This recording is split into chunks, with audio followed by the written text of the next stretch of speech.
I remember another engagement that we had where, how do we extol the virtue of our in-restaurant service offering? And so the solution ended up being create a customer engagement center at the headquarters of the business. And that's totally physical. I mean, it's designing a space. We brought in an architect, a designer to create a three-dimensional walkthrough what that customer engagement center would look like. And the outcome is not digital. The outcome is physical. But the process by which getting to that solution is the same as if it was physical or digital. It does not matter. And that's nice about it because we know the process works. So every client who's like, well, my situation is different than anything we see on your website, doesn't matter, because we're going to take you through the same immersion. We're going to take you through the same canvas building. And then when we identify solutions to the problems, the design thinking that we're going to employ to get to those outcomes is going to be the same.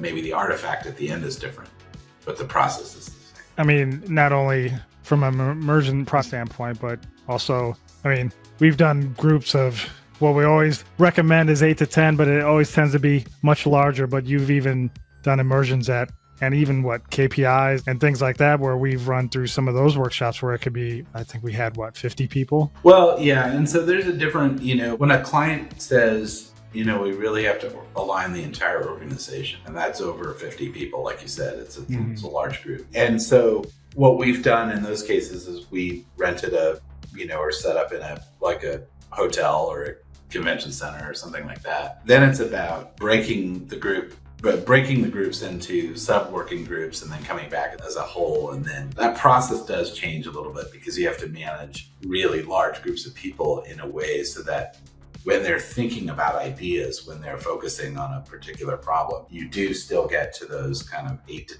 the magic number for being focused on a problem and coming up with a solution. The reason why I say 8 to 10, any less than that and you risk not having a group that's diverse enough. You start duplicating the parity that you have in the group, and it's more likely that you're going to take longer to execute. That the whole idea of creating interdisciplinary groups working together in workshops like this is to get to outcomes faster. And so you lose that benefit when you have, a huge cluster of people in a room. So even when you do have 50 people, you have to work out ways. That's why hackathons are the way that they are, is that you come up in a large group setting, you define the problem, and then you break into, small group working methodologies, and then they come back together, but they're still working in smaller groups. It's just a lot of concurrent work is going on. I personally had a service design engagement where I had to go engage with a school district. We had a solution generating event at the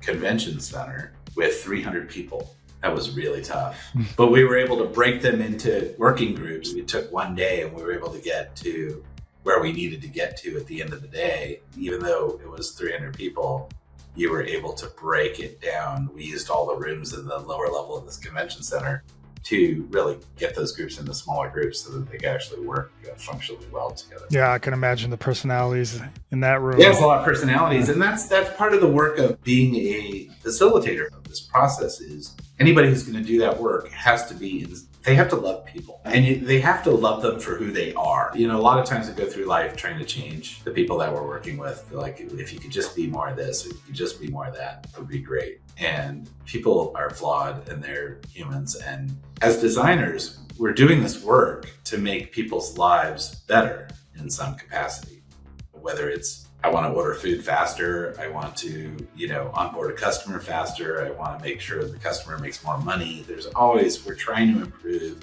people's lives in some way. That's why we say we do the work that we do. This kind of facilitation work that I'm doing requires empathy in that, I'm going to make this work with the personalities that I have in the room. And there's always a dick in the room, always somebody who wants to please. That's the beauty of this work, is there's that, in an environment like this, you have to learn to kind of leverage the personalities. Sometimes it's great to have somebody in the room who is a naysayer, because they're your reality check. Like, they're going to look at this marvelous new idea that we come up with as a design team, and they're going to throw darts at it. And frankly, that's the world we live in. You're never going to please everyone. So it's nice to have somebody who's grounded in a little bit, bit of a downer, just as much as it's great to have somebody who's a total optimist in the room.